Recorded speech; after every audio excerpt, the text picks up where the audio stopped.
I love that it just says the end and it was like, F it, get out. Like, we're done. The end. Cut. We're okay with this. Hi! Movie's over. Go home! Godfrey, how do you want to end this movie? He explodes himself. Yeah, and just cut to black. Done. Print. All right, next one. Then he swivels his chair, and there's another editor on his right sitting there. And he's like, all right, what's going on over here? This is Ninja Dragon. Yeah. Ninja Dragon, of course. Yeah, okay, so in this one, Make guy... him explode. He explodes himself. Fade to black. All right, next one. He swivels his chair again. Tiny swivel. See how it works? Making stuff is hard. Especially in the entertainment world, where big egos, bigger budgets, And just plain bad luck. can make things go horribly wrong. and we're going behind the scenes of these disastrous, Never-ending. And often dangerous productions. to find out why. It was a shit show.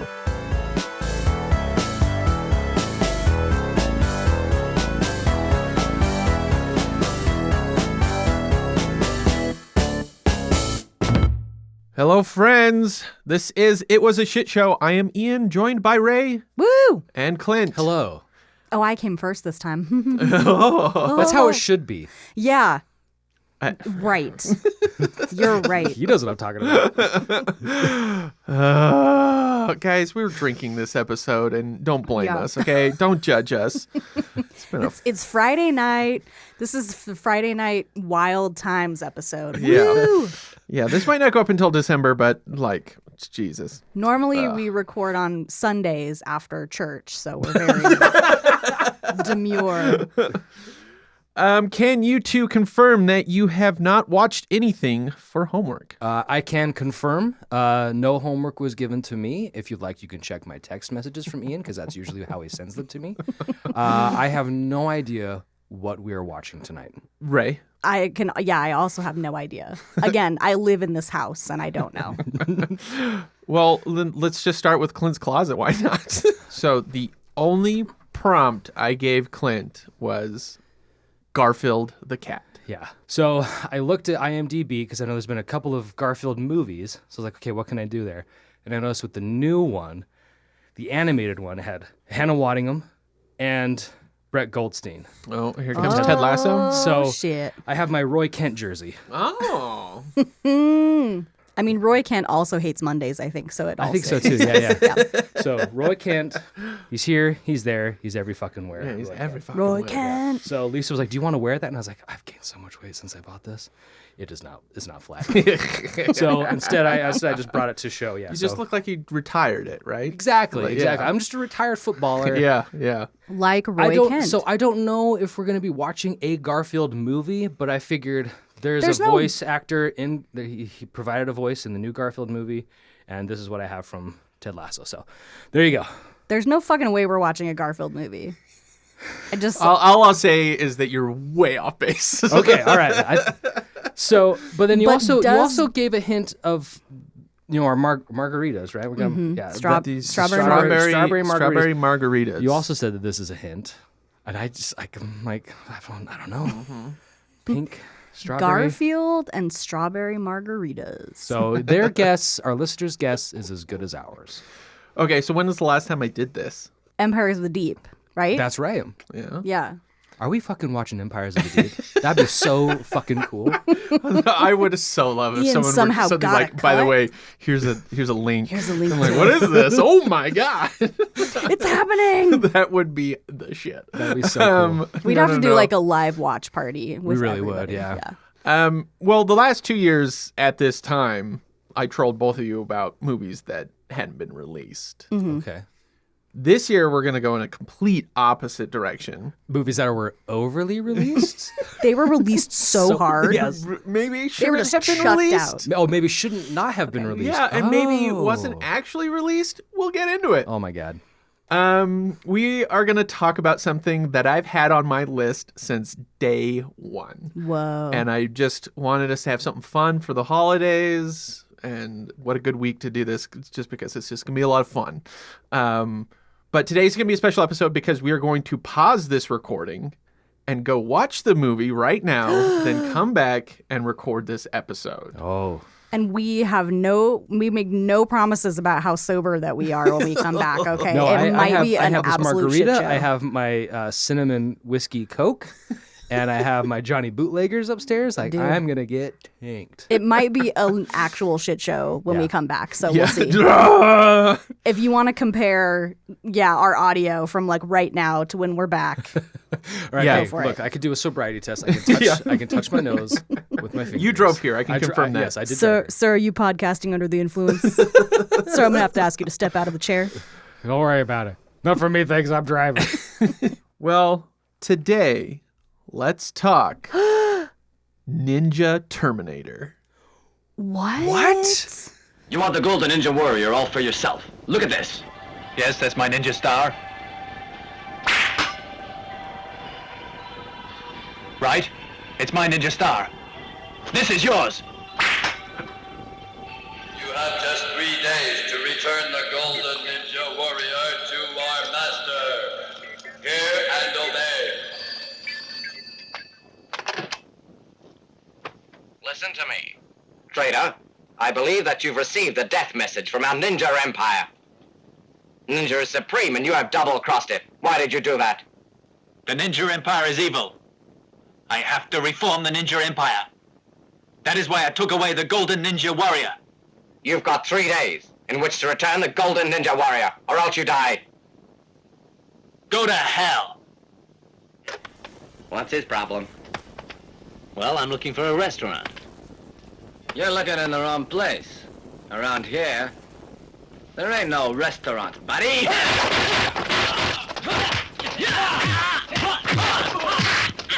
We're back. Oh my god. That was the most incredible movie I've ever seen. I loved every minute of that. Every fucking minute of it. Incredible. So yeah, We just need to talk about Tiny Robot for like another 45 minutes. I seriously love your idea, though, while we were watching it, of just like a side movie of Tiny Robot's home life. Yeah. His tiny robot wife, his tiny robot son. I went to college for this. The economy is hard for a tiny bot. the only way out is through a gang. Yeah, everyone has to work for the fucking Ninja Empire, even tiny robots. The Ninja Empire. You know, for a Ninja Empire, like, they seem to like be thriving in a town where nobody lives. No one lives there. That is not a real place. That was a fucking resort as far as I'm concerned. Everything was abandoned.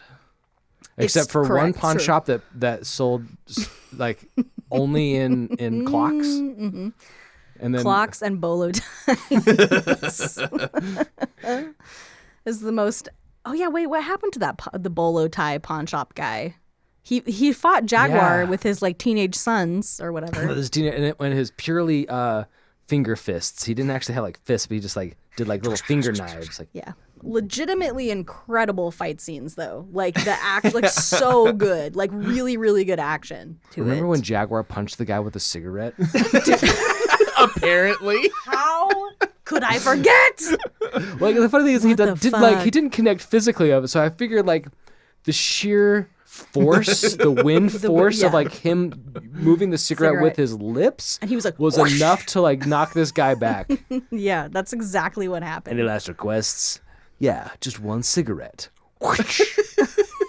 Fuck, dude, you don't give Jaguar a cigarette. That's rule number one. Rule number one.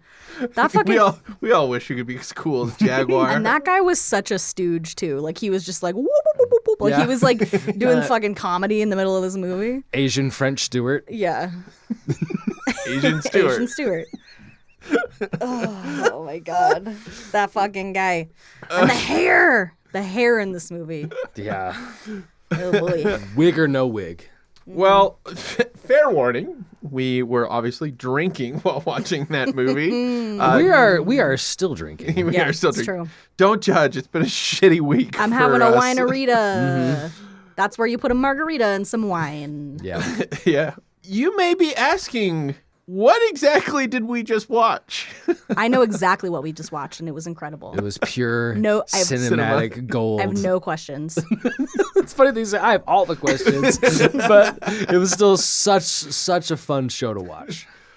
give me your best guesses as to why you think the movie is the way that it is. I am assuming that it is 2 movies in one. Mm-hmm. Because they did this a lot with Japanese films, especially with the original Godzilla. There was the original Godzilla that Toho made, all purely Japanese, and then to market it for American audiences, they include American actors for side cuts, but they never interact with each other. I'm thinking that this was the same thing. There was a Japanese film that was made, we want to market it to an American, so let's add some Americans into it, and they splice it. Because you see Jaguar and Harry.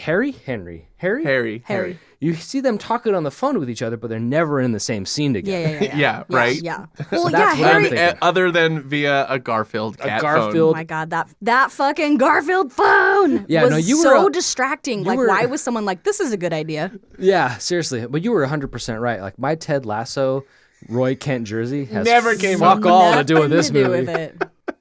But yeah, that Garfield phone was distracting. It was very distracting. And they kept focusing on it. They're like, we have to show the full functionality of the Garfield phone. It was no, you Every do time. not. When you hang up, his eyes close. His eyes close. It's awesome. When you pick it up, his eyes open.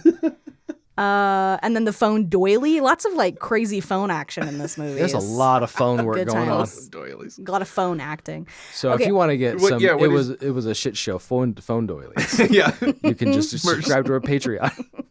I think it was probably something like a Kung Pao Enter the Fist, but someone was taking it seriously. So Kung Pao, he took an old movie and he was like, I'm going to overdub this and cut myself into it, and make it funny. But this was somebody, a white person who was like, I love this old Japanese movie, but I'm going to put myself in it. Because, the credits were a film by this guy. And it was okay, that guy, Oh, is it a film through? Through, a drive-through. Yeah, that was the company. Yeah, it was Yeah. So that's my guess, is that somebody was like, I love this old Japanese movie. I'm going to put myself in it. Or it wasn't even old, though, because it was the same time period. Okay, so someone was like, I love this Japanese movie, but I need to make it for American audiences. So I'm going to put myself in it, and I'm going to dub it. And it's cheesy as hell, but I think it's awesome. So it's serious Kung Pao. I think you're probably right. Well, to understand Ninja Terminator, one must understand its director, Godfrey Ho. Godfrey Ho! Ho is somewhat a mysterious person. He is very coy about the details about his life and his work. His version of events can often ride the line of being honest, at times contradictory, or just easily disproved. This is who I want to be. Yeah, just the air of mystery about you. Yeah. You're never sure if you're telling the truth or not. Yep. So going into this, parsing fact from fiction can be difficult. But here we go. I love how you say this as we're all fairly inebriated. We gotta figure out what's real and what's not. Yeah, let's do it, buddy. Y'all didn't you guys were what is going on? And I was tracking. I got the plot. Yeah, I knew what was up. Ray was 100% on with everything, and you and I were just okay. Yeah. Okay. But to be fair, there were a lot of plot holes. Oh, there were absolutely a lot of plot holes. I'm not even plot holes, plot chasm. Plot chasms. I love that. Okay. Godfrey Ho is a Hong Kong filmmaker that got his start working at Shaw Brothers Studios, a Chinese movie studio that popularized martial arts films in the 60s and 70s. So when you think of those martial art movies, this is what these guys were the ones that were making it. Ho worked as a first assistant director under Chang Che, a legendary Chinese filmmaker that made most of these kung fu movies. He is at the end of Kill Bill 2. Tarantino thanks him. So so all those sequences where she's in the training, it's very similar to the kind of the movie we just watched. Right? So this is the guy that was doing that. Okay. This is the guy that started that. Yeah, you know, all those scenes where Uma Thurman was cutting watermelon with a katana and then talking eating to it a toy weirdly with a knife and a fork. Yeah, some fucking sociopath. So Ho was also there at the same time as John Woo. Ooh. Oh, that dude loves slow motion and birds. He does. Che was quite infamous for directing up to 5 movies a year. Like he was just Wow. prolific. He was just constantly going. Yeah. Whether or not he was actually hands-on for everything is another story. Not what we're here to talk about. In 1974, Ho goes to work on an independent movie called Paris Killers. The first-time director immediately realizes he's in over his head. And Ho is like, I've been making all these movies with these other guys. I can just take over. And he just takes over the whole movie and finishes it. So after they finish it, he needs to find a distributor and contacts an old school friend, Joseph Lai. He and a man named Thomas Tang ran Aso Asia, a film distribution company. A few years pass, and Ho isn't getting much work. And so he joins Lai and Tang's company so he can learn about distribution, while also directing films directly for their company. Aso Asia is thinking ahead of the curve. VHS is starting to roll out. But via little tiny robots. Tiny robots delivering VHSs right to you. It was the fucking future. Okay, listen. Bot flex. All right, listener. Bot flex. If you're listening to this right now and you have not yet seen Ninja Terminator, in order to get any jokes or references that we are doing right now, stop the recording, stop the podcast, go and watch this movie right now. It's all on YouTube. And you will get these jokes. Yes. So VHS is like becoming this, is the first like market of like owning movies, right? Which is kind of crazy to think about. Before you had to have film reels. Right. And it's like now you can watch movies in beta, right? Betamax. And they figure make a bunch of movies on the cheap, skip the theater process altogether, and put them directly on the VHS and sell them around the world. Oh. And ship them via tiny robots. Via tiny robots. Is that why the tiny robot with a VHS was so prominent in this movie? It was just I think so. Look what you can do. Send him the videotape. Like, It's VHS propaganda. Yeah. And then when they put the VHS in their players, their VCRs, it was like, Hey, look at this piece of look at all the technology. buttons. Ooh. You slide it in, you Yeah. put the thing down, you press play. Yeah, there was a lot of VCR Watch a snuff action. film with your wife. Yeah. Yeah. Ooh, is she being tortured? Seriously, go watch Ninja Terminator. I'm serious. If not for the fights, then just for Jaguar, because that dude fucking kills Fucking it. Jaguar. Okay, so things start to get expensive in Hong Kong, so they send Ho to South Korea to direct a bunch of like low budget kung fu movies, kind of piggybacking on the popular trend at the time. This is where things start getting a little hazy about Ho's history and whether or not any of this is actually real. So he was in Korea making movies. Was he? Because he... How many is questionable, and how much he directed per movie is questionable. I love this guy. From 1979 to the early 80s, he averaged about 5 movies per year. And in 1982, he made 8 movies. 8 movies in 1982? Yes. Oh my God. Right?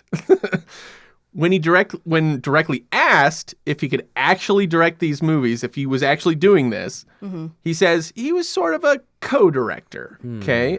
Jenny Ray, you're going to be our Godfrey Ho. He was just standing there on a set, like, I was there. Kinda. This is Godfrey Ho about whether or not he directed all these Korean films. Yes, most of the parts were done by Korean directors, but for distribution, I put only my name on it. Because otherwise, how can I direct more than 6 to 7 films a year? It's impossible. I was kind of a chief director. Oh my God. So he's... Yeah, you know what? I could also direct 6 to 7 movies a year if I fucking just put my name on some shit. That's not the hard part, bro.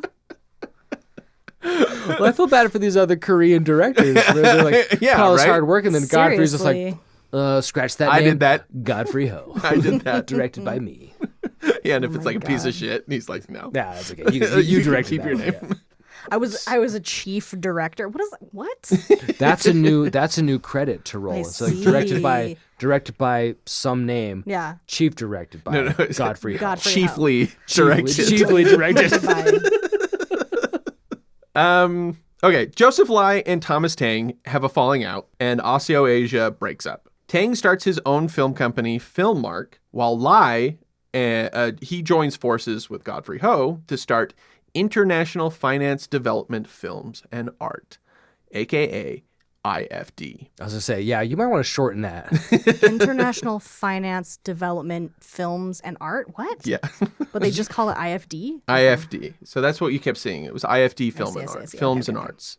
Films and Arts. That stands for and I arts. fucking don't know. I fucking don't know. Films and Arts. Yeah.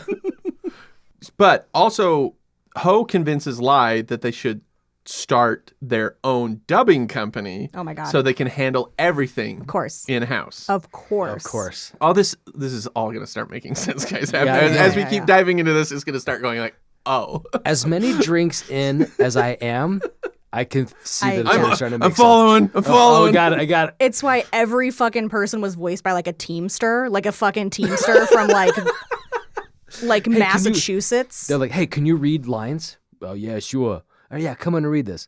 Yeah, yo, I'm a jaguar. I'm here to come in. Yeah. You don't fight me. I know all the moves. We'll get to that. Oh, we are so good at this podcast. Okay. Also, IFD and Filmark share the same office building in Hong Kong. Wow. So even though they like had a falling out, they're like on the same floor. Were they constantly getting into like ninja turf wars? Film turf Red wars? red versus black. Well, how awkward were those elevator rides? Yeah, I know, right? Godfrey. Other guy. Steven, other guy. Yeah. Other guy. Okay. So, as they start IFD, a new contender has entered the low budget market. Who do you think that was? The guy who did Empires of the Deep. Trauma. Close. We've talked about them a Canon. lot. Canon. Oh, Canon. Okay. So Canon is making really cheap stuff, but they're also doing stuff that was most of it was going to theaters anyway. But a lot of it was that they were selling it overseas. Yeah, and with plots that you could follow. Yeah, somewhat. Yeah. Yeah. Canon's main secret to success was having an action star. No matter how good of an actor they were, their face on that poster would sell anywhere. This was Chuck Norris, Jean-Claude Van Damme, Charles Bronson, and even Stallone at one point. So, in 1981, Canon makes Enter the Ninja, which kickstarts the ninja movie craze of the 80s. Oh, okay. It starred Franco Nero, where in most of his action scenes, he's in a full face covering ninja outfit. So it wasn't meaning really him. It wasn't him. It wasn't really yes, him. exactly. Could be anyone under that mask. Sure. Right? So Lai directly cites this movie as their soon-to-be influence, Enter the Ninja. Okay. All right. Around this time, two ideas come together. Unclear when or how, but here we go. Number one, IFD is a film distributor, meaning they buy films, buy the rights to all these movies from around the world to be sold at other places. Mostly Taiwanese, Korean, Filipino, and Thai films. Okay.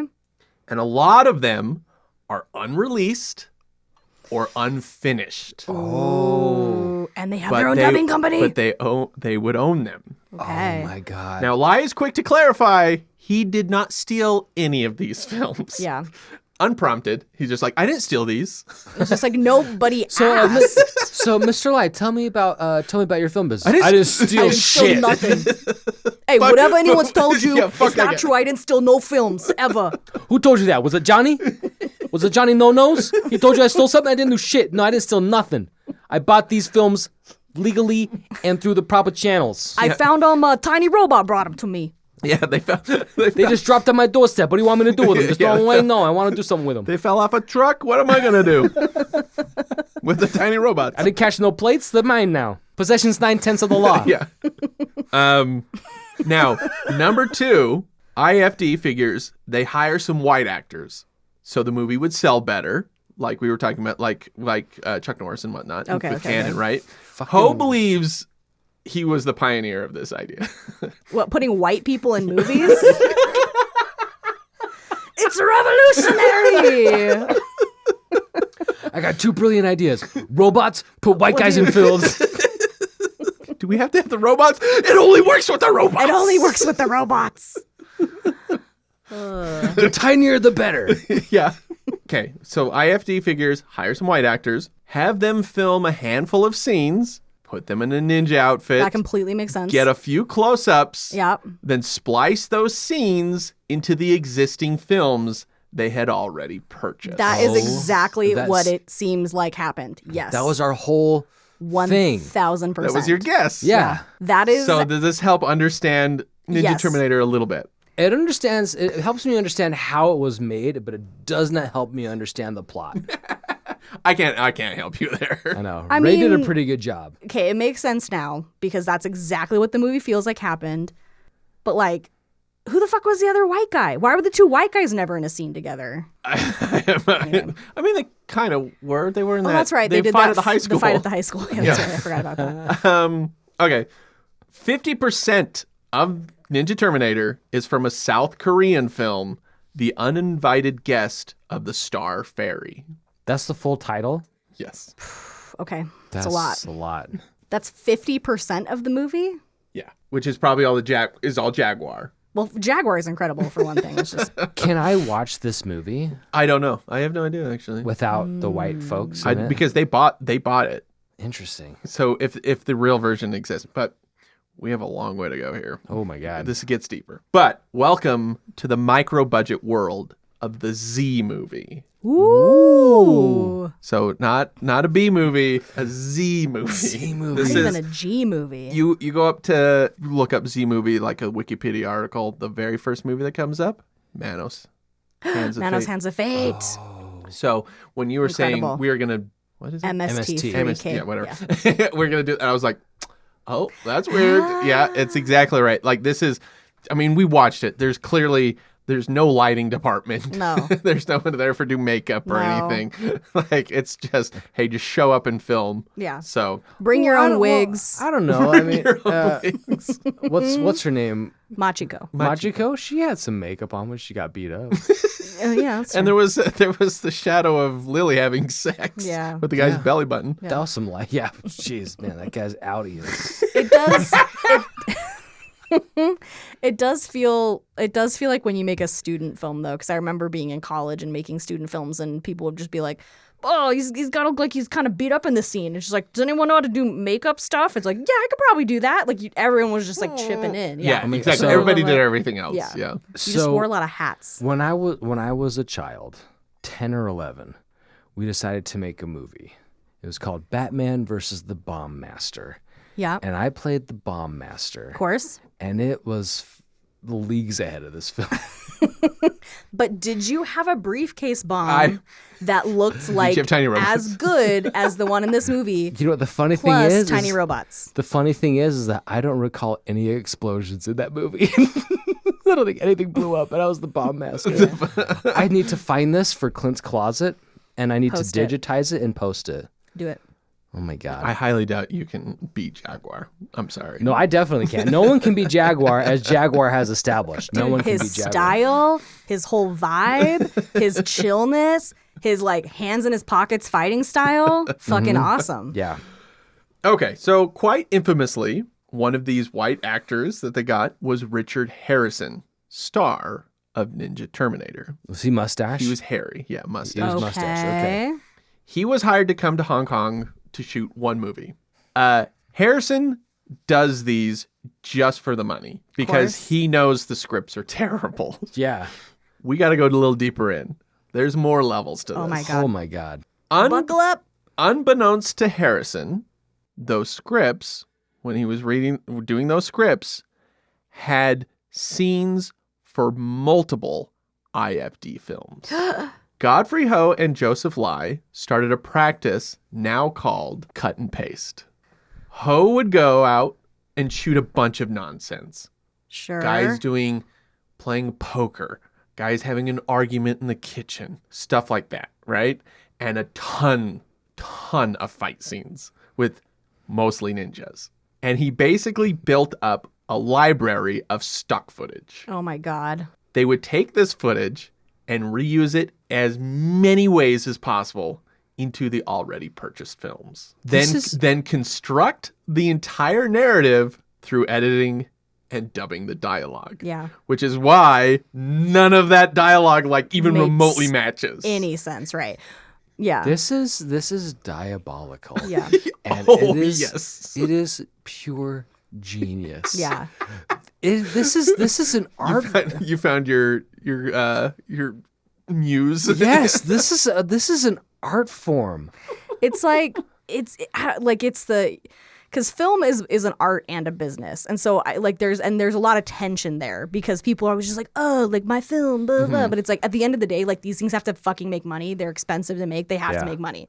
So like they are a business. But this is like taking that attitude of film as a business to the extreme, where you're just like, film is now a product. Like film is now a one-time use, like just put it out there, throw it away, like, you know what I mean? Yeah. You have no idea how great of what you just said. They never recorded sound on set. Of course. Clearly. Because why would you? It's hard. Yeah, well, yeah, because they were like sync sound was just like obnoxious to them. Well, that's why they had the same 7 sound effects for every single fight. Yeah. So Ho would go to like malls and hotels and find English-speaking backpackers, bring them to the studio. Oh my God. And pay them to be voice actors. Yeah, of course. Oh my God. This And is like most of the music was stolen. Oh yeah. Like, oh, okay. So they didn't want it. So they claim all their business practices are on the up and up until the music. I'm like, yeah, I totally fucking stole this. Ho calls them public domain. Oh my God. because the public has listened to it. Yeah. because copyright laws didn't exist where he was. Oh, I see. I see, I see. right? Yeah. This, oh Makes man, sense. he's finding all sorts of I gotta, loopholes. it just everything from Star Wars to Pink Floyd, like they stole it all. Like, Wow. Godfrey Ho is the Willy Wonka of filmmaking. I bet that the look of Tiger's character was based on how he actually dresses, like a fucking anime, like cartoon super. Like just comes- he he just comes into full the white office. suit, Yeah. cane, blonde wig, somersaults into the room, and stands up with his cane. Fucking Willy Wonka of filmmaking. what's crazy is that of all the nonsense that was going on, like splicing one movie into another movie, having a guy in the blonde wig was just part of the original movie. Like that Yes. wasn't one of their choices. Crazy. Listen, editors can do a lot. Like Yeah. you can there's that adage like, well, I'll just fix it in post. Like, yes, there's like a lot of stuff you can fix, but this is not one of the ways to use editing. Like, this is not like just like taking little bits of movies and like making it fit together. No. This makes so much more sense though, because like anytime that Jaguar was on the phone with Harry. It's like they're probably just in like Godfrey's office, and they're like, "Hey, let's just shoot this scene where you're just talking to somebody on the phone." Yeah. Oh, do you have a good phone? It's like, well, all I have is this Garfield phone. Yeah. I legitimately don't have an answer for the Garfield phone. That's amazing. It's so weird. Well, and, like Okay. half the scenes with Harry were just like filmed in an apartment. He was Yeah, in his sweatpants. apartment. He's probably just like, I don't want to work today. So they're like, fine, we'll just come to your house and film some Okay, B-roll. all right. So Ninja Terminator is from 1985. 'Kay. This is from a movie called Ninja Dragon. Oh my They God. have nothing to do with each other. This is not a sequel. This is a completely its own thing. I recognize those. Yep. Oh, It's him. oh. Now he's drinking orange juice. Is It's the Garfield one at same top? room, but the No. phone is missing. It's the same lamp with the 'Kay. plastic on the shade. Now, you guys aren't ready for this yet. I'm 'Kay. not. I was not This ready for any of is- this. Just some other random fucking movie. Random movie. Again, It's the high this school! movie has nothing. It's the It's high the school. high- it's the It's same the high school. The Red Ninja. The Red Ninja. Is he gonna disappear? He's in his camo His ninja camouflage outfit. ninja outfit. Oh my God. Okay, but he did not do his own fighting, right? Like, Obviously. That's definitely no, like, okay. because they didn't need him to. Right. But who was this Richard Harris guy though? Like, what was he like So a big Richard- action star, or like what was his deal? Richard Or Harrison, he got his start. He's an American from Utah. Oh. Yeah. Oh my God! Really Utah's random. own. So just to make sure, if you're listening to this, we are from Utah. We are not Canadian. We are not Canadian. but we would like to be. I would very much like to be Canadian right now. So Richard Harris, he was a heartthrob back in the day. And he actually left the United States to work in Europe to do a bunch of films. And he did a lot of Italian sword and sandal kind of stuff. Okay. Don't look him up yet, but we can look at some pictures of young Richard Harrison. He is a heartthrob. Ooh. I mean, even now. In there. And there, I was like, all right, okay. Okay, so Zaddy. and then he just started going. He was like started doing stuff around Asia and stuff like that. He just moving his way from west to east. But watching that, now does Ninja Terminator make even more sense? Yes, it does. Yeah. Well, I mean, yes and no. But yes and no is the correct You said answer. like this filmmaking strategy was copy paste, which is very obviously what they were doing. Yeah. So in that movie, he plays a character named Gordon, not Harry. Not Harry. Oh, But he still wears camo ninja outfit.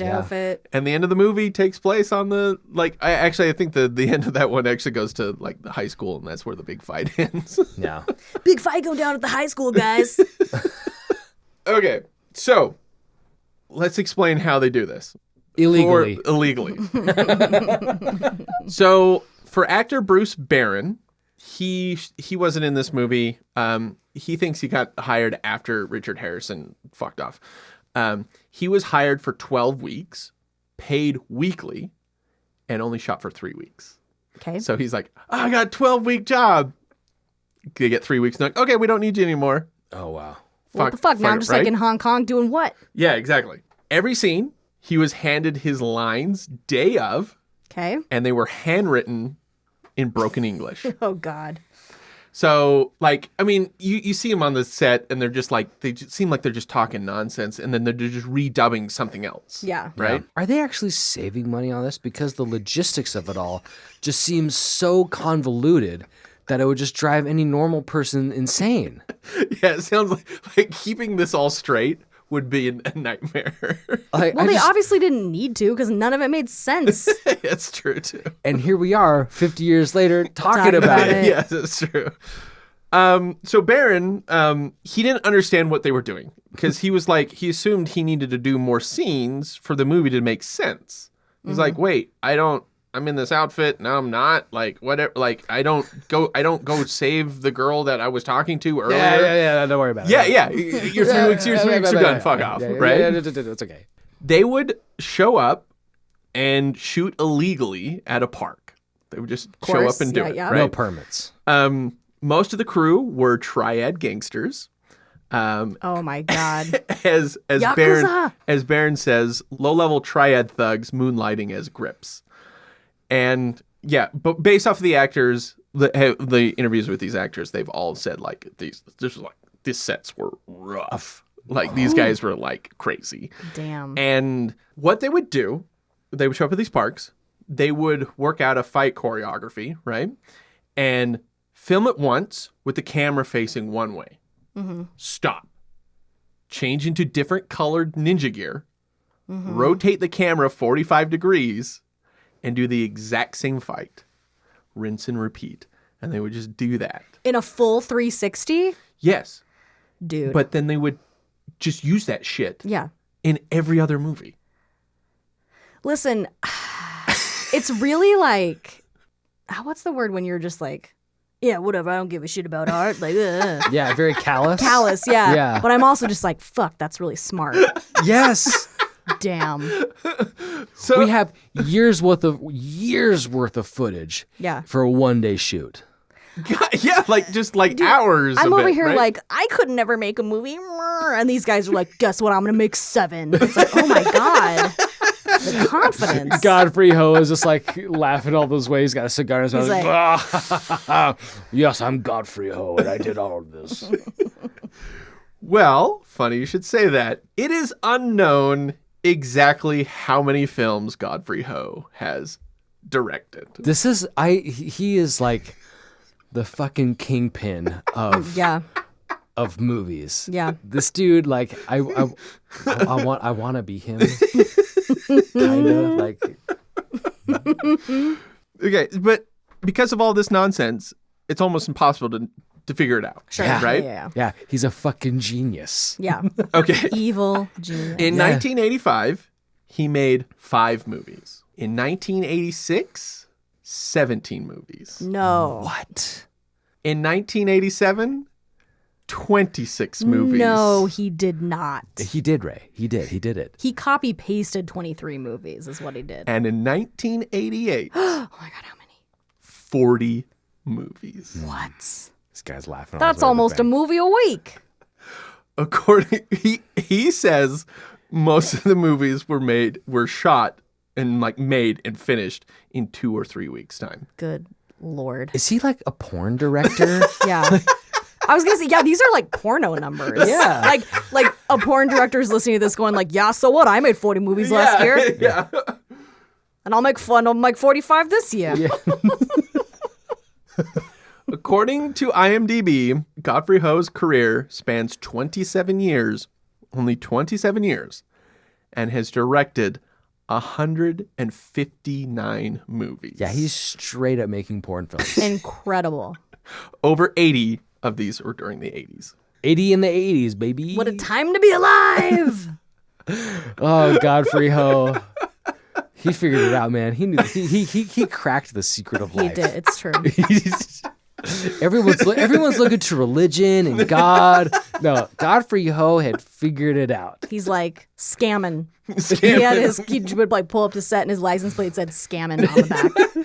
Should we work for him? Yeah, he's on the level. Yeah. With the cigar, he's like, Yeah. you know what? Just film one thing 30 times, change the colors, and then you just use it and like film it 70. again. So you just in 70 films in 1 year. Goodbye. He was literally the definition of the guy like walking around the street being like, hey, you, white tourist, do you want to come be in a movie? Pretty much. Like, it's kind of incredible, right? Yeah. It's incredible. Yeah. Like, I can't even be mad about it. Right? In a Like way. it's shady as hell. Yeah. It's like some seedy, like illegal grifting, just like despicable stuff. You're like, respect. Yeah. Damn, I'm just really jealous. I didn't think of that first, to be honest.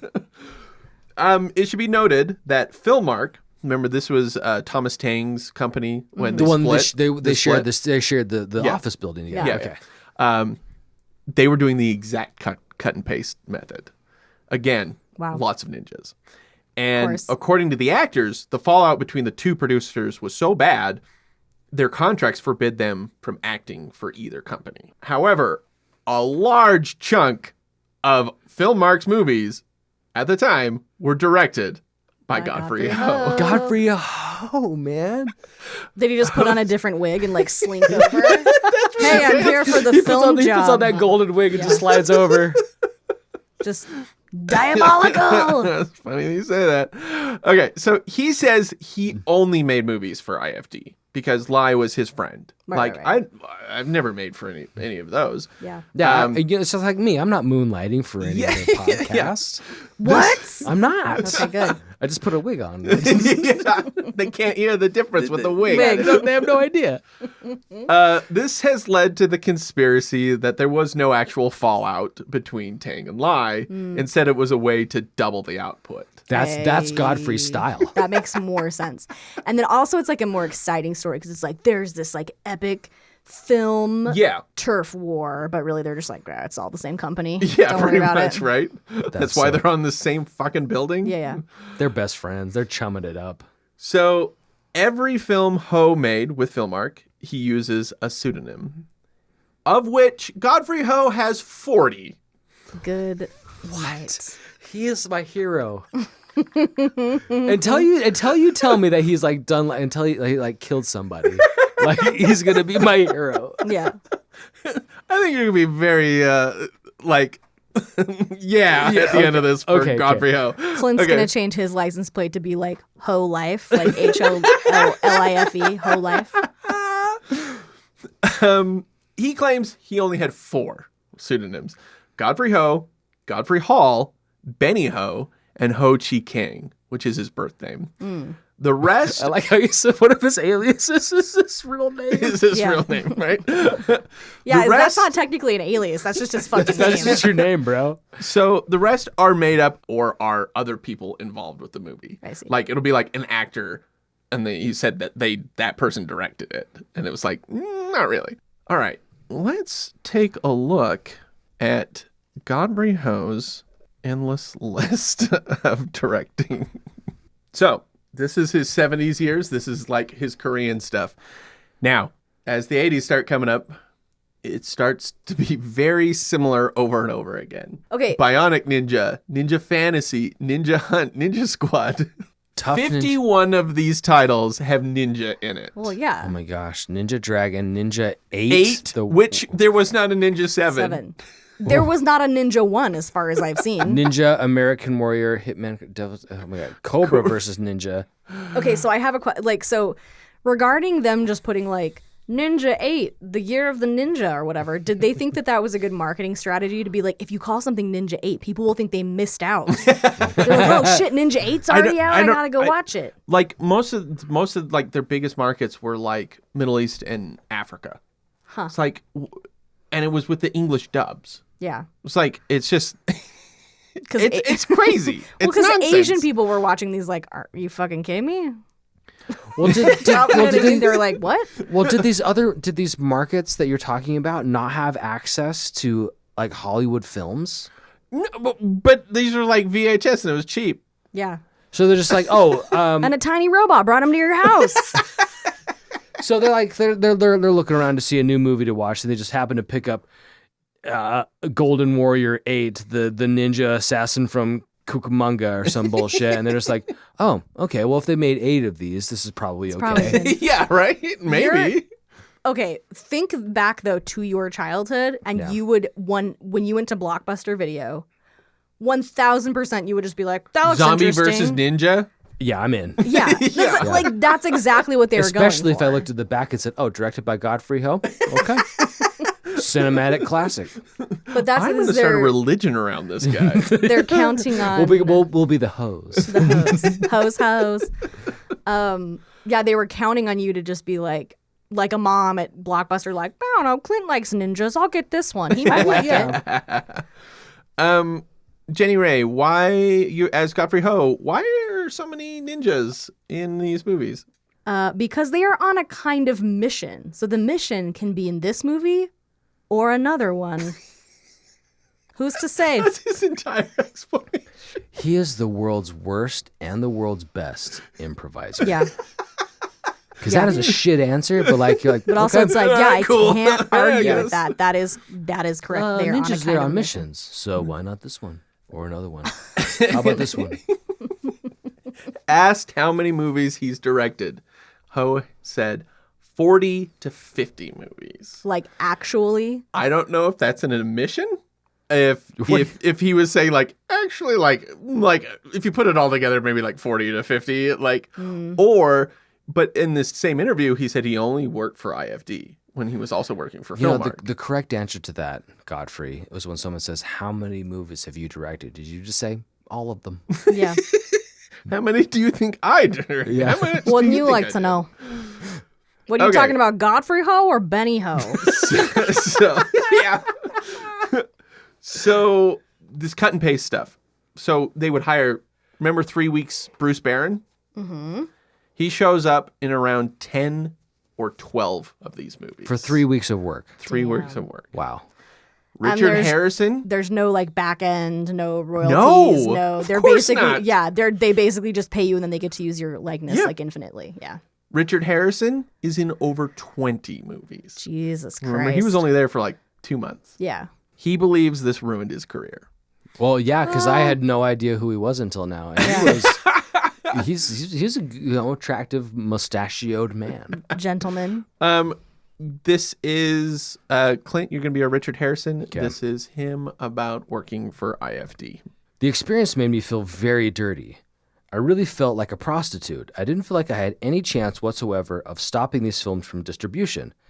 It was my trust that caused this, and that does not stand up with the law.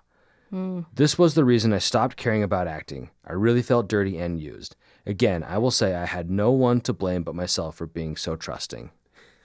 Oh, I know it's kind that's kind of so it's the dark side of How what do you you're feel saying. about Godfrey Ho now? All right, Clint? Kay, look, all right, listen. Okay, look, he's a shyster.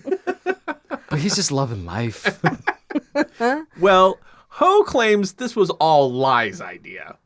Jenny Ray, this is him about making all these movies with Richard Harrison. I didn't want to do it, but he was the boss. And that's why Richard Harrison was like, Godfrey, you betrayed me. Come on, it's not my fault. I couldn't control it because my boss forced me to do so. I'm just the middleman. Oh, Godfrey Ho, you Godfrey. little slippery You SOB. little son of a bitch. This is Clint. This is Joseph Lie. This was in 2010 when he said this. I ran into Richard a few years ago in America, and he asked me how many films I did with him. He doesn't even know. I think we did around 20 films. My team was quite clever. Wait, is the laugh in the quote? Yes. Yeah. It says like laughs. It says laughs in parentheses. Yeah. Did I have diabolical in front of the laughs? I could read it again and be more diabolical. No, I liked the casual laugh. Yeah. I just My team was very clever. my team was very clever. So to run into somebody that you knew that you exploited. Right. And he was just like, hey, how many movies I don't know, 20. Yeah. That does definitely suck. That's why the Screen Actors Guild exists and why Yeah, people have unions to yes. protect Yeah. them from being exploited. Godfrey Ho eventually leaves IFD around 1990 because Lie was cheating him out of money. See, I told you. It's not Ho. It's Yeah. let's lie. I wasn't doing anything. It was all this guy. When your name is Lie. Well, hold on on that. His later career was much more straightforward bad movies. He And- didn't have the workshop to copy and paste Yeah, stuff. 100%. Yeah. And his last film was made in 2000. Clint, to cap this all off just for you, Ho has since joined the Hong Kong Film Academy as a professor. Ooh. Does he teach a master class in scam artistry? I would love to take it. Professor Ho. Whose car in the parking lot says scamming? Scamming? Oh, Professor Ho, you know. Professor Ho. You know how he always be scamming. Jenny Ray, lastly, this is Godfrey Ho if he would ever direct again. He's like 78 now. Okay. Maybe in the future. If I do another movie, I'll pay more attention to the script and mise en scène. So as to make a good film. And if Richard Harrison is available. Yeah. It's just I will we were pay talking more about- attention to the script and mise en scène. I love that, like, We he's pointed like, that out. I know. And he's like, I'm a film professor now. I have to use words like mise en scène. I don't even know. What is that? It's just like everything everything on screen that you can see. Like the set decoration, the lighting, like it's literally just like everything that comes together to make like the look of a film. I see. Okay. And like we were joking about that the whole time. That's what I'm saying. Like it's literally like when you say mise en scène, it's like, you mean a movie? Like what? That's hilarious. So he's like, so do you ever think I'll do another movie? Yeah, you know, I think maybe if I get the sense of what a filming. movie is. Yeah. You know. Once I figured that out as a professor. Once as a professor, I figure out movie. Yeah. Then maybe I'll make movie. Yeah, but we were we kept pointing that out when we were watching because we were like, what the fuck? Like, whose apartment is this? Are they just in like they're like at the Sheraton and it's like just like the shitty hotel room that I'm sure they probably just paid for the night to I know, shoot the that's scene. right. It's Illegally literally- shitty, yeah. Yeah, it's literally like doing and then they were at that weird water park. Like it's literally like you're doing a fucking student film where you're just like, whose house can we shoot at? Who has a cool living room? Like that's how it feels. So that's like the equivalent of like a master baker and someone saying, hey, who's retired, right? Do Yeah. you ever think you'll bake another cake? And then it's like, what's a cake? Once I figure out flour, maybe. Yeah. Wait, you're telling me there's a thing called a recipe? Once I figured out mouthfeel. Yeah. What's an oven? Okay, some random facts. Richard Harrison. So again, he was in like Italy doing like these movies at the back in the 60s. Says his greatest contribution to cinema was suggesting Clint Eastwood for A Fist full of dollars. Oh, that's a fucking cool movie. He turned it down, apparently. Richard Harrison turned it down, apparently, and then Clint Eastwood picked it up, and now we all know him as like Clint Eastwood. Yeah. Yep. Yeah, look at that Young, guy. Wow. Ooh. Young oh my God. Richard Harrison. Cover of Adonis magazine. That's very appropriate that his is on the art cover. magazine of the male physique. Ooh. Is that totally not a gay thing? Is that still in publication? Ian, are you telling me that a straight man can't admire another straight man's body? Okay. For an entire catalog. Listen. I'd read that. But Yeah, oh, you kidding me? like that's very fucking Hemsworth. Yeah, I was right? just gonna say, it looks like Yes. Chris Hemsworth. Wow, look at so him. he was quite the hunk. He was very hunky. Yeah. I mean, he was like fit as shit in the movie. Oh, yeah. Oh No. yeah, no, he could catch a ninja star. No, I mean you could tell that even though he was sort of an older gentleman in the movie, you're like, oh yeah, he's a good-looking guy. Like, He can tell a woman not to go to her meeting. yeah. It's like, Polly, how about you stay and do all the work? I gotta take my wife from her high-powered editorial magazine swimsuit job. I mean, this is what I'm talking about. Like, they just filmed random shit. And it was Yeah. just like, here, girls, just like do some stuff with Yeah. this art that looks like you're part of a fashion. magazine. Okay, I have a pitch. Here's my elevator pitch to you two. All right. Okay? I want to film just random scenes in random locations, Okay. just improvised. Just doesn't matter what it is. I'm just gonna drop us in somewhere, random location, doesn't matter where, and I'm just gonna give you a prompt and you just start an improv scene. I'm gonna take all of these scenes, I'm gonna cut it together in one movie. Stop trying to get me to do improv. God. Thought he could Godfrey Ho me into some improv? No. God, I gotta take Godfrey Ho's class. Clint's gonna go home and go, Lisa, I know what I want to do with my life. I want to be Who a the fuck is scam Godfrey Ho? artist. Shut up. Go to It's bed. midnight. God, Lisa, Godfrey Ho. She's gonna be like, what are you talking And then I about? would pass out on the bed the next morning. She'd be like, who's Godfrey Ho? I'm like, I have no idea. I don't know. I don't remember, but I'm watching an insane movie. Was that a fever dream? Was that movie a fever dream? Do we have any toy robots? You've got to have a toy robot somewhere. Yeah, I do. I Yeah, definitely I do. was going to say. Okay, in 1996, a fire broke out in the building which IFD and Filmark held their offices. 41 people died, including Thomas Tang. Oh. For years after his death, Tang was heavily rumored to not have actually been a real person, but a name multiple people used for business reasons, including Godfrey Ho. Oh my God. Tell you guys, this just gets deeper. and Dude, this deeper. is like, now we're getting into like weird conspiracy theory territory. One actor confirms, he's like, no, I'm pretty sure I met this guy. But I'm did pretty you? sure I met this guy is not conclusive. We've seen the wig work that they are capable of in these movies. You don't know. They put on a fucking ninja mask or a different wig. Different guy. They probably Yeah. they probably Disappears. did so much shady shit that they just pinned on this Thomas Tang person. And so when the fire Yeah. hit, they're like, "Oh, Thomas Tang. Oh, he died." Yeah, Mm, right? fire. But like, okay, Who knows what the fuck was going on between like all this? Because it was all shady. All of this was shady. Why is this movie not made? right? Yes. Yeah, there is a great movie to be made here The because end I of the really, movie, I'm Thomas Tang, and then blonde wig. yeah. The other director for IFD was Philip Coe. In 20 years, he made 55 films. Mm-hmm. Lai later re-edited many of Ho's films into the Ninja Myth Collection, 32 55-minute television specials. Incredible. So get to work. my Yeah, you need to watch. This is your homework. You have to watch a Godfrey Ho movie every week for the rest of your life. For the rest of your life. I am a Ho disciple. And you'll just report back. Instead of Clint's Closet, we'll just be like, Ho check-in. Yeah, The Ho report. Godfrey Ho diaries. Yeah. The Ho report. Lai says he was inspired, this is completely random, he was inspired by how they completed Bruce Lee's Game of Death. Oh. So how they like yeah. used all that footage and used stunt doubles and stuff like that. Yeah. And that's all the shit they were doing. Did you do this on Right. purpose to talk No, about that- The Crow? Did we Nope. do The Crow last time and then this? Nope, completely by chance. Oh my God, you guys, the podcast gods are truly with us. Okay, Jenny Ray, just wrapping this up. This is Bruce Barron, 3 Weeks guy.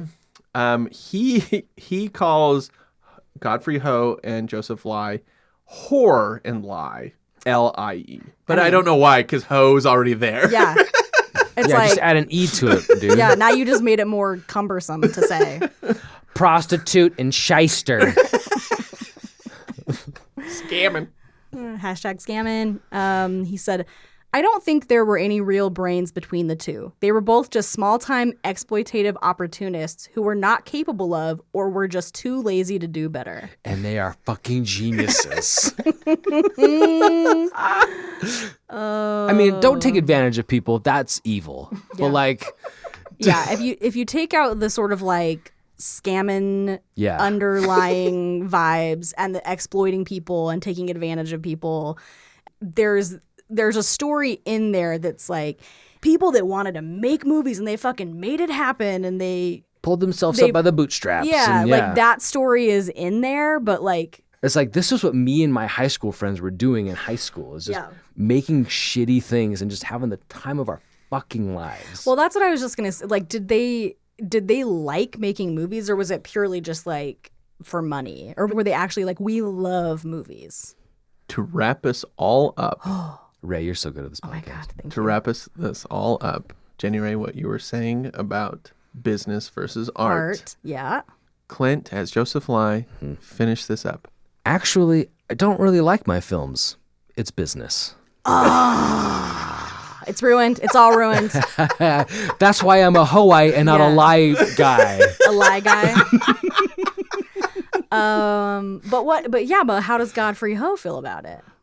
He was just like, no, I just made a bunch of movies We'll and like, never know. and I mean, he just, Dude. I don't. He just seems like he enjoyed it. Dude's a But fucking professor now. But you read his interview and you're kind of like, Yeah. Can we like reach out to Godfrey Ho and have him on the show? Yeah. This I old hope so. dude.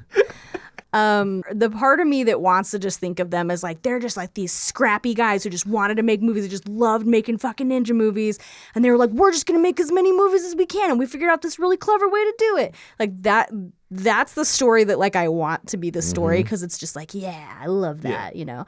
But then like the other story where they're just like, no, we don't give a shit. We're just taking advantage of people, taking these like films that were already made, chopping them up, like just like putting out garbage into the world.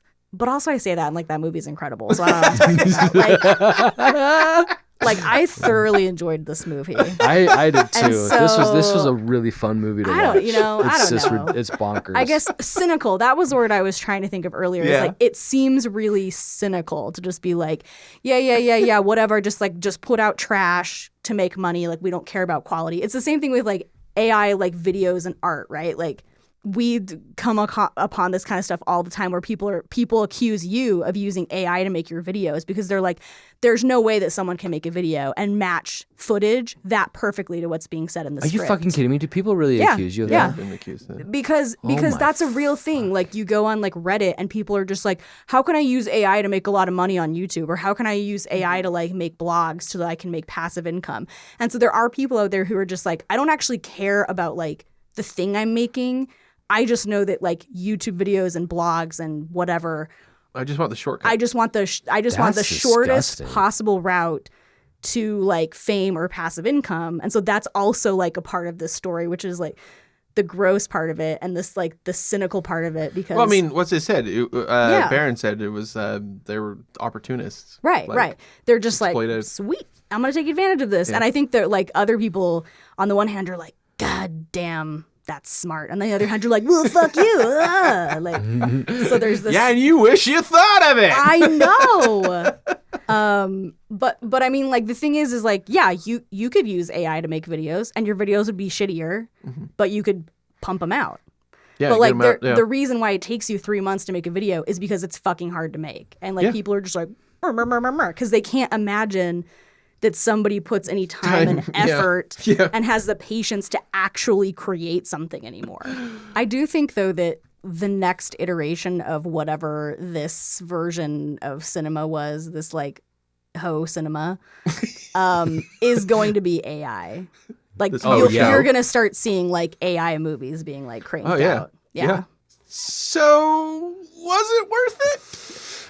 This movie was so much fun to watch, and this story was so fascinating. This is a crazy story. It is not 100% worth it, but yes, it was worth it. I feel like this is maybe the first time where I like can't actually answer this question, because I don't think it matters if I say it's like he was going to make this movie no matter what, I think. This one or the other 70 movies with the exact same actors. Movies. It's like you put a bunch of monkeys on typewriters, they'll eventually make Shakespeare. Yeah. Like that's what this is. That's it's exactly. Just like Godfrey, put a bunch of Godfrey Ho's in an editing room, and they'll eventually this movie will eventually come out. Yeah. Right. It's like you feed stuff into the machine learning engine, and eventually like something good will come out of it. That's what this feels like. This was like analog AI. Yeah. Yeah. It really is, because like it's not, the story's not even really about this movie. It's about like the whole that whole industry of Z movies and IFD and all that stuff, and the hundreds of movies that they made in this style. That's really like the story. This movie is just like a really fun bad movie that's just like great, but it's like, was it worth it? Well, it was gonna happen anyway, so like why is that, what am I gonna say about it? Yeah, I mean, and we could have watched any of those movies. Yeah. Yeah. So I don't think that there's, I'm gonna pull a Godfrey Ho and be like, it's not an answer. Was it worth it? I don't know. That's a good, yeah. You tell me. Way to go, Ho. Thanks. I'm kind of on with you. I was like, I don't know. Was it? Like, I had a great time, and the internet fucking loves these movies. Yeah, Look, that's great. I got tiny robot joy out of this movie. Yeah. Absolutely. Someone posted on Reddit. They were like, I want somebody to make a fan edit of all the actual shit that they filmed and put it together. And to see if you can make That'd a be coherent awesome. movie. All the stuff that they filmed, not the movies stuff that they bought. The actual Like, stuff like with Richard Harrison. Yeah, that stuff. And with and Bruce Barron. Yeah, like all these people, and see if they can make something out of that. That is a brilliant idea. Let's ask AI to do it. Here's the thing, though. The best part of this movie to me was Jaguar and his character. Those fight scenes, those were the best parts of this movie. And that was the Korean movie that they bought. Yeah. And so that kind of makes me be like, well, they didn't even make the best part of this movie. I mean, yeah, they dubbed it and it was like all the crazy shit around it. But it was in Bonkers Town because of those things. That's true. That's the true. robot was in the new stuff. The robot is incredible. Do you think that if next year for Fan X that I cosplay as Henry, people will know who I am? Like Harry? Harry, yeah, sorry, Harry. in a camo ninja suit. Like, yes, you're Harry. You're Harry from Terminator, from Ninja Terminator, or Ninja Dragon, or one of the other ninjas. Yeah. Some people will know, yeah, for sure. That would be some amazing. weirdo out there will be like, I know, because there's everyone, there's something Some out there Z for movie everybody. fans. Yeah, but I'd never even heard of the term Z movie. This is fascinating to me. Just for that, it's worth it. But that I kind of said this earlier. I think when we were watching like the trailer, this movie ends in the most bonkers way. Go watch it. But like it ends and it's like bleh, movie over, and there's no end credits. And we were like, that's so weird. But now I'm sitting there going, well, yeah, because they don't fucking know who made that original movie. Yeah. Well, I mean, if you remember, the opening credits was actually kind of long. And it was just like fucking made up stuff. Yeah. It was just like a makeup artist. It was like, Fall is here the end. It's like, it's like watching the opening credits to Napoleon Dynamite. I can tell that we are gonna be friends. No, like, yeah, okay, so the opening credits were long, but I guess my point is like all of the normal people who go into making a movie were just like absent. Well, I mean, because it was only probably 10 people. And then they just like, but I love that it just says the end and it was like, fuck it, get out. Like, we're done. The end. Cut. We're okay with this. Godfrey, how do you want to end this movie? He explodes himself. And just cut to black. Yeah. Done. Print. All right, next one. Then he swivels his chair, and there's another editor on his right sitting there. And he's like, all right, what's going on over here? This is Ninja Dragon. Yeah. Ninja Dragon, of course. Yeah, okay, so in this one, Make guy him explode. explodes himself, fade to black. All right, next one. He swivels his chair again. They disarm the bomb. Cut to black. Cut to black. Had a great time. Incredible movie. You will not be disappointed. I was not. All right. Follow-ups. Follow-ups. The Crow. People really don't like that we didn't like The Crow. We got a lot of crow nuts in this crowd getting mad at us. Cronuts. Isn't that just like a croissant donut? A croissant donut, Yeah. but also a super fan of The Crow. Am I a cronut? Yeah, Yes. yeah, All right, totally. okay, yeah, I'll be a cronut. Yeah, no, there was somebody on Spotify who felt really sad for you because they felt like we ganged up on you. Oh no, Yeah. not at all. You texted me, Ray. You I asked me, know. like, hey, did you feel like we were getting? Absolutely not. Yeah. If there's one thing, like, listen, like, Ian and I, we're friends, right? Mm-hmm. I try and give a little bit more weight to that than he does, and that's okay. But if there's one thing that I really enjoy about our friendship and Ian as a person is that no matter what I feel about a movie, Ian's not going to ever make me feel bad for liking that movie. Yeah. Like, Ian... You piece of shit. Yeah, it's like, you fucking idiot. You like The Crow? Hang yourself. Like, Yeah. he's never going to say that, right? Of course. Like, we all like our movies. We all hate certain movies. Like, that's one thing that I've really appreciated about not just mine and Ian's friendship, but mine and yours, right? Because, like, we differ in some things, but we also like a lot of the same things. So if there's anything that I want to get across to our audience about our friendship is that I never feel bad about liking the stuff that I do because you two are very supportive in that realm. Yeah. So did you guys make me feel bad, or do I feel ganged up that I like this movie and you all didn't? Absolutely not. Not at all. There was no ganging up on me at all. And anybody who feels that we were shitting on a movie, like you have your opinion to like it, we have our opinions to not like it. Yeah. 100%. Yeah. So Yeah, and it's crazy. It was just like I was kind of surprised, like, of all the episodes we did, other than maybe like The Exorcist, when we all said that we didn't really like right. Exorcist. Yeah, a like lot of this is people. the only other one where it was just like, wow, like so many people were really mad that they were like, what the That's- hell? We love this movie. That's And- hilarious. And again, absolutely love it. Well, And we just didn't like it. We didn't have the nostalgia didn't have for it. it. Yeah, And so I think a lot of it is the nostalgia. So like a lot of people saw that movie when they were younger and it was really meaningful to them. And a lot of people were getting upset with us that we said Brandon Lee was a bad actor in it. And he we're just is. like, he brought so much energy to the role. And it's like, yeah, we said that. Like, there's a I difference 100% agree with you. You're right, exactly. There's Yeah. a difference between bringing in energy and like bringing a believableness to it. yeah. So yeah. Anyway, Crow Nuts. We see you. We hear you. We love you. Yeah, like- you are allowed to love the Crow. There was one thing I didn't mention in the episode, which is that there's absolutely, like, you can tell, like, it was very influential. Mm-hmm. Like, Oh, yeah. you can see the Matrix in there. You can see a lot of Batman Begins in there. Yep. And I get it. I Yeah. just didn't care for it. Yeah. And the other type of person who commented on The Crow are my fellow bird nerds. Lots of bird chat. It's great. So love to I hear saw your binoculars upstairs. my binoculars. Yeah. Your Everything is bird pun. Looky-loo themed. binoculars. Yeah. Yeah. We So- have a Cooper's Hawk lately. It's Yeah, I've been kind of hawk watch. fascinating. Yeah, been stalking all of our little birds. Anyway, so Crow Nuts, bird nerds, we love you guys. Thanks for your comments. And then on Aliens, egads3696 said, you started the video saying it was 45 years old. I deeply hate you for that. Yes, well, sorry. That is not our fault.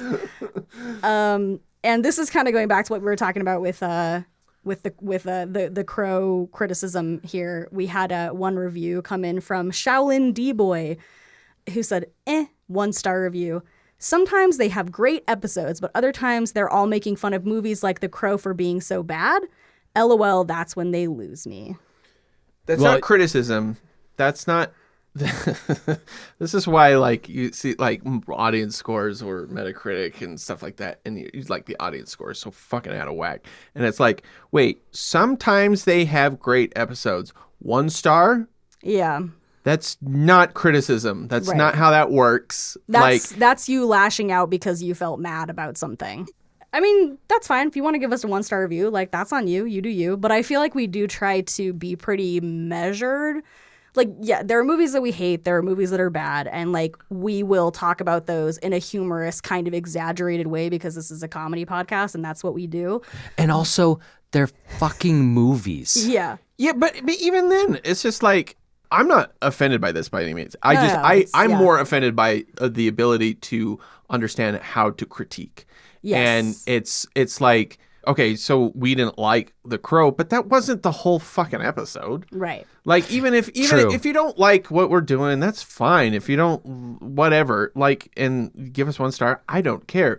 But sometimes they have great episodes. Does not equal 1 star. You don't go to a restaurant and be like, I love the steak, but they didn't give me my refills in time. 1 star. Like, fuck you. That's not how that works. But that's how people critique things these days. It's just, it's stupid. Right. Well, I mean, but even like when we were talking about The Crow, like, yeah, we didn't really like it. There were parts of it that we talked about being bad, but we were also like, but this part of it was good and this was interesting. But it wasn't even, it's not even the whole episode. Sure. Yeah. It's like, what about all the rest of it? Yeah. The history of it. Yeah. The story behind the story behind the tragedy. Like that was the whole episode. That's 90% of what we talked about. If you didn't care about the storytelling or whatever, but it's just like, you didn't like this movie 1 star. I don't. But it's. Oh yeah, you know what? Hey, you know what? Just for this, I'm just going to say it right now. You know what? Fine. Yeah, sure. Yeah, The Crow sucks. Yeah, it's a bad movie. I'm gonna say it. Just kidding. I'm just kidding. I still really love it. He's really angry. No, I still really love The Crow. In fact, I'm gonna go as The Crow next year for Halloween. I love it. So yeah, if you would like to give us a review, hopefully it's not 1 star, but we'd have no control over that. You can go to Apple Podcasts or Spotify or wherever you listen and hit us up with a review, and maybe we'll read it. Well, don't incentivize them to give us 1 star so we'll read it. If you give us 5 stars, we will probably more likely read them. Hopefully it's not 1 star. Hopefully it's 5 stars. Man, this Shaolin D boy got exactly what he wanted. Me talking about him. Yeah, that's true. I don't know. Maybe we'll just cut this all out. Yeah, fuck you, D boy. Also, 1 star. Also, again, comedy podcast. We just spent 2 hours talking about how much we loved fucking Ninja Terminator. Okay, so fuck The Crow. Watch Ninja Terminator. Fucking Ninja Terminator is incredible. That tiny robot, Oscar-worthy performance. You thought Proyas was a good director? It's all about the hoe. It's all about that hoe. About that hoe. Well, this just in.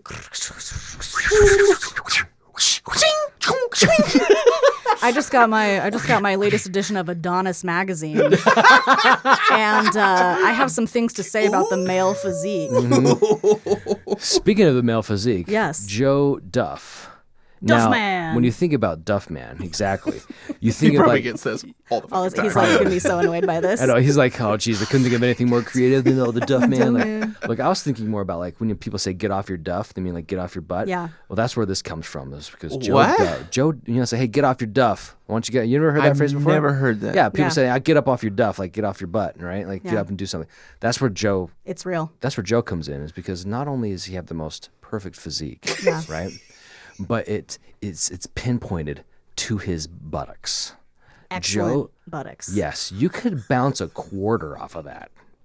Seriously, no, a bad penny. A bad penny. Yeah, because it always turns up, especially on Joe. You go, bing, and it's so tight and like just perfect. No, listen. Speaking of pennies, you put a penny in between those cheeks, press penny. Like one of those ones you get at the zoo. Exactly. Just says Duff on it. He says Duff on it. Well, thanks for those Duff dimes. Oh. Yep. If you put a dime in there, press dime. Press dime. Any kind of coin, really. What comes out? What's on it? It's Duff. The word Duff. It just says Duff. Duff. Yeah. Duff strong. Yeah. Duff strong. We just talked about a patron's ass. Yes. All right. Yep. And he's paying us for it. This is what they pay us the big bucks for, those Duff dimes. So thank you, Joe, for being a meddling executive. And then we have Brody F. Brody F. Yeah. What about Brody played Batman in Batman versus the Bomb Master. Master. Yep. Old colleague, old colleague of mine. Yeah, he played Batman. When people ask me like, "Who's your favorite Batman?" You know, was it Val Kilmer? Was it George Clooney? Michael Keaton? I was like, no, it was Brody F. Brody F. Brody. He's the only Batman known to have stopped the Bomb Master. A diabolical supervillain. As we all know, he was so threatening. He never even had to explode a fucking bomb. Never Yeah, was. yep. Never he was even never one capable time. of it. Yep. Not even once. Yep. It was a really interesting choice to have a man with a red beard be Batman, but Yeah, it was a bold choice. We were cutting edge. We were the Godfrey Ho's of home movies. and he was the Jaguar. Of home Batman movies. Exactly. He The does. fight scenes were next level. He does have Jaguar level charisma as Yeah. Batman. Yep, So, absolutely. incredible acting talent, Brody F. Well, see, and his Batman was leagues ahead of the other ones because this was the only Batman put to film where he had a different jacket in every scene. Wow. And A how many different people cowl. did he kick on top of a car? At least 9. Ooh, slightly less than Jaguar. I think he kicked 500 people on top of a car. Good Lord. But yeah, thank you. Thanks, Brody. Thanks for being Brody. a meddling executive. And Good congratulations. seeing you again. Yeah, good to see you again, buddy. Congratulations on your incredible acting talent. So Ghani is one of those. If you go to the Venetian in Las Vegas, Yeah. they are a gondola pilot. And I don't know if you knew this, but they're actually called gondola pilots. They're not just like the boat singers, like no ceremony. Like it's so prestigious that they actually call them gondola pilots. And if you go there and you say, "Hey, it was a shit show sent me. I need Ghani," because Ghani will take you to places that even the Venetian doesn't know about. What? Yeah. Okay. Through the sewer systems of Vegas, you're going to have a magical ride Yeah. on Ghani's gondola. Yeah. That's not a euphemism. It's legitimate. Literal. It's literally a gondola. It's late. My brain is fried. What are the things called at like Snowbird that take you up to the top of a mountain? A tram or a ski lift. That's also called a gondola, right? Wait, are we thinking of the gondola- wrong thing? No, a gondola is a fucking boat, yo. But like what you're thinking of is the gondola that they're But is they're that also a trying gondola? It's basically a giant tram, the one that they're trying to build for Snowbird, Yeah. to take you from the bottom of the canyon up to Snowbird.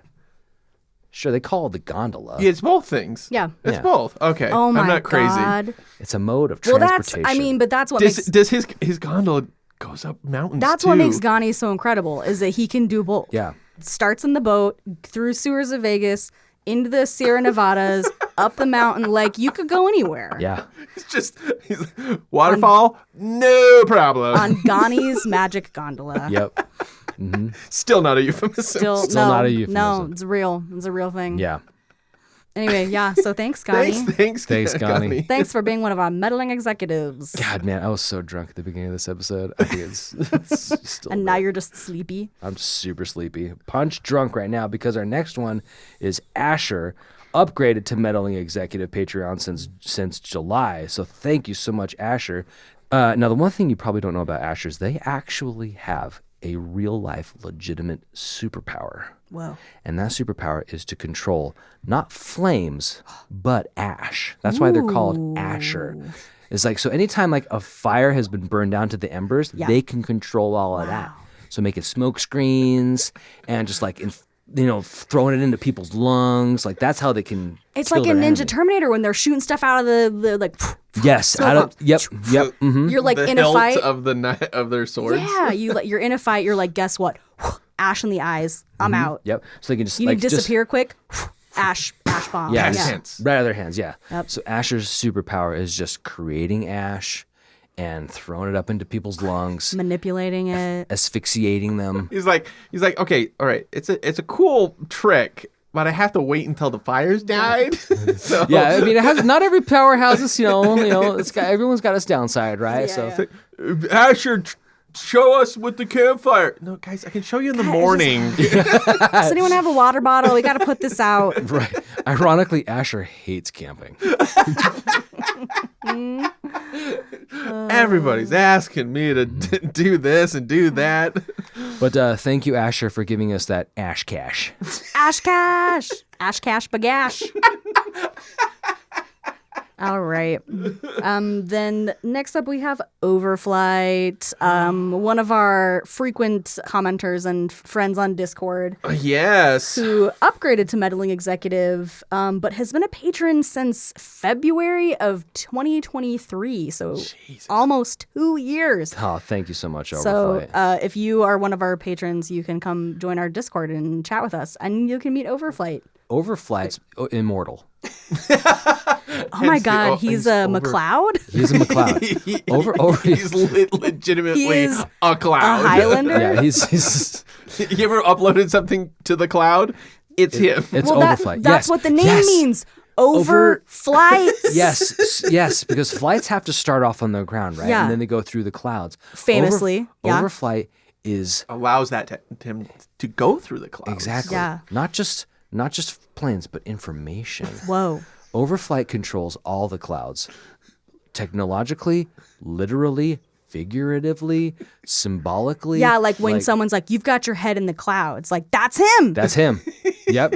And he's like, can you get that out of there? Yeah. It's like, come on. Overflight's influence over our world is vast, Innumerous. incalculable. And only us three have been privy to some of that information. Yeah. Because he's on our Discord. Exactly. Yeah. Coming from the cloud. Exactly. Yes, yeah. So if you've never heard, forget you heard the name Overflight, because it's going to be erased from your memory as soon Yeah. as you hear it, because they are that omnipotent. Yes.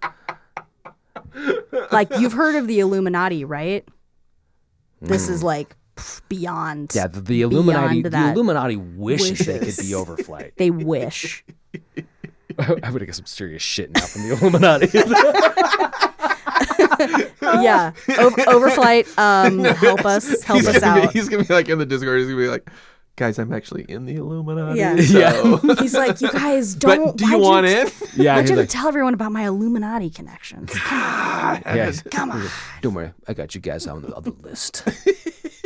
Yeah, on the not that you're not on the naughty list. Yes, Yeah. You're on the nice list. the future inductee list. So yeah, thank you, Overflight. Thanks for your patronage and all your support. comments, and you've been a great voice in the Discord, and we love having you. Yeah. And thanks to all of our patrons, all of our meddling executives. If you would like to be a patron of ours, you can go to patreon.com/itwasashitshow, and maybe you will hear the audio of us watching this movie. Maybe. Yeah. Oh, I really hope you release, because this was a lot of fun. It was. This is probably the most crazy fun that times. I've had in a long time doing this. I mean, I have a fun time every time, but the most fun. And maybe it's these margaritas. That's probably part of it. Oh, well, to wrap us up, why the margaritas? Oh, Because of good the question. watermelon? Oh, watermelon. Was that strawberry? was that margarita. Godfrey Ho's favorite drink? It's Was he because always they were. known? It's because they were like the red ninjas, and that's what we thought. Yes. Ah, And how did I make them? Blend in a blender. And a You ninja. blend it in It's all coming together. You guys, this is the level of professionalism and detail that you can expect from It Was a Shit Show, okay? Fuck you, 1 star. Yeah. It's all coming out. Yeah. Jeez, you guys make some strong drinks, man. What, you've never put margarita in wine before? You haven't lived. I haven't lived with a winerito.